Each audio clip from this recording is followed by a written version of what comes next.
Hello and welcome back to another AP3 video. In today's video, we'll be going over AP Environmental Science, topic 5.7, meat production methods. So what is meat production? Well, meat production is the raising of cattle, chickens, turkey, pigs, goats, or any other livestock for consumption by humans. We have free-range grazing and CAFOs, and CAFOs is an abbreviation that we'll go over later in the video. Now, overconsumption of meat is an issue for the developing world, or developed world, sorry. So according to the demographic transition, when countries go through that process or transition, they'll eat more meat as a percentage of their diet. So for developed countries, 4% of calories come from meat, and for developing countries, 5% of calories come from meat. Now, it's not good nor bad. However, high demand for meat has a lot of effects. And one of the effects that's a problem is land use. And it uses a lot of land for livestock. More specifically, 25% of land area on Earth is used for raising livestock. So that's a problem when it comes to land use. Another problem is animal waste and emissions. We'll go over it later in the video as well. Now, raising lots of animals for meat, when you raise a lot of animals, you have a lot of animal waste as well. Where does it go? Well, it goes somewhere bad, and we'll go over it again later in the video. Now, when it comes to emissions, cows' natural digestive process is emitting methane as a burp, which is a greenhouse gas, and it causes, or the effect of it is climate change, and particularly to beef. Another problem is animal waste and lower oxygen levels. Now, an increase in turbidity is just increase in solid in the water, which decreases in aquatic primary productivity and decreases in albedo. Now, an increase in water temperature lowers the dissolved oxygen level. So any animal relying on dissolved oxygen will probably die or struggle more as the oxygen levels dissolving is lowering. It also leads to an increase in organic matter or nutrient load, which increases in deconsumption by aerobic bacteria, and it also decreases in oxygen levels, leading through, again, eutrophication, which is something that's reviewed in Unit 8.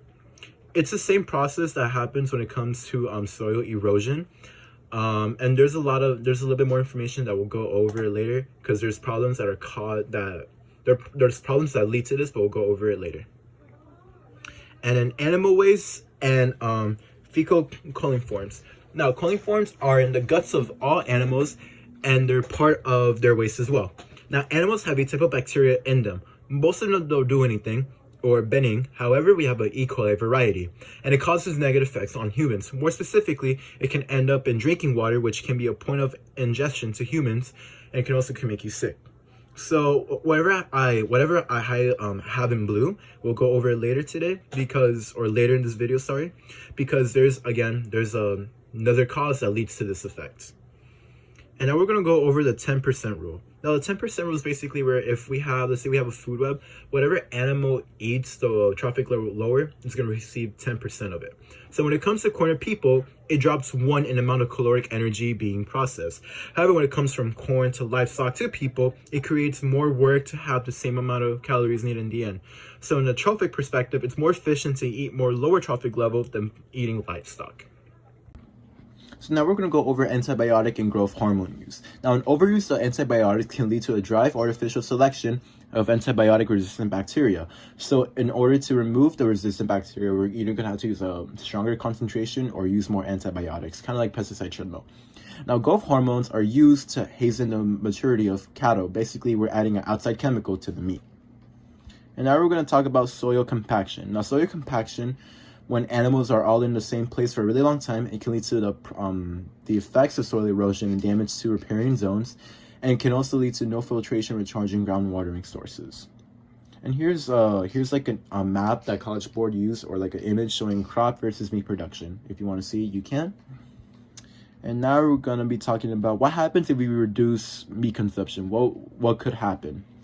Well, it could reduce CO2, methane, and NO2 emissions. It can also conserve water, because not only you're using watering crops as well. Not only are you watering crops, but you're also watering the livestock before those calories get to people. So reducing meat consumption can conserve water. It can also reduce antibiotic and growth hormones, and it can also improve topsoil. So now we're going to talk about CAFOs. And remember I said the abbreviation, it's basically concentrated animal feeding operations.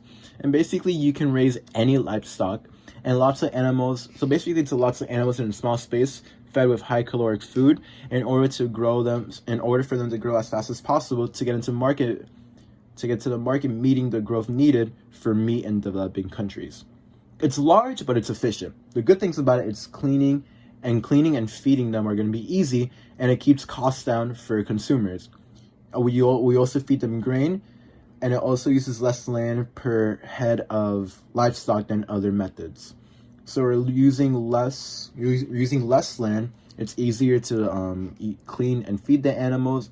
It keeps the cost down for consumers, and basically we want them to grow as fast as possible so they can meet the growing needs in developing countries. So now what happens in CAFOs? Well, CAFOs are crowded and creates lots of waste. Now we have something called mercury lagoon. It's basically a place where waste is put settling to solids that's taken to a landfill to be off the property. Now if it gets out, it can lead to two problems that we went to before: natural nutrient rich and phalcocoiling. So we're going to go back up, like I said before, because we're going to go back to those problems. And basically one of the problems is right here. Now remember, rich nutrition is going to be high when it comes to meat production. It's going to be high in nitrate and phosphates. So it'll lead to all the problems that we went over before. And again, it's going to be the same thing as soil in terms of decrease in beetle, decrease in aquatic primary productivity, basically everything we just went over. And there's an act called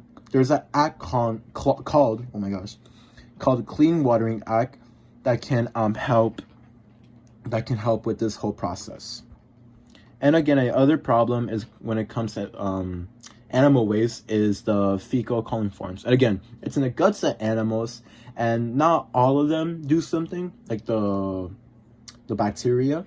However, again, E. coli, it causes a lot of negative effects on humans. They can end up in drinking water, which is bad. So I said we'll go over what I had in blue. So if it gets into a supply of drinking water, we have something called the Safe Drinking Act, which monitors the situation to help and fix it.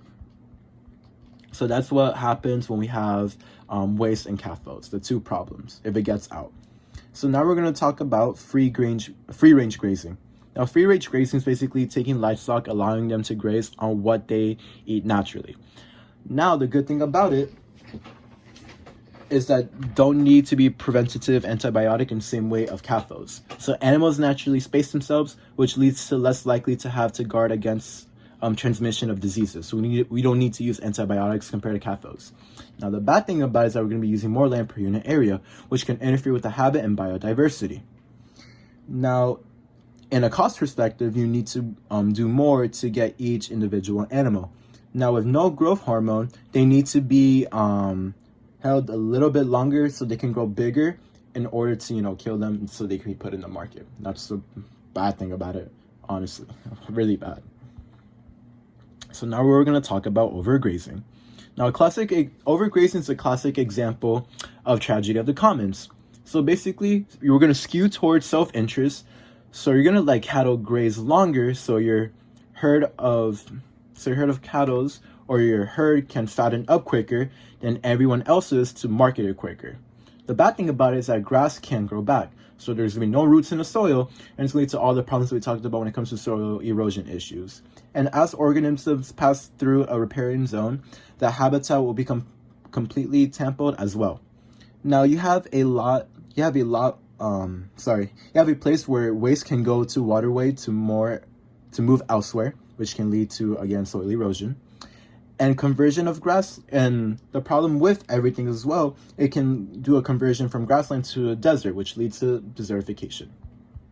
And just like that, that's everything we need to know about 5.7. This is another AP3 video. Thank you for watching.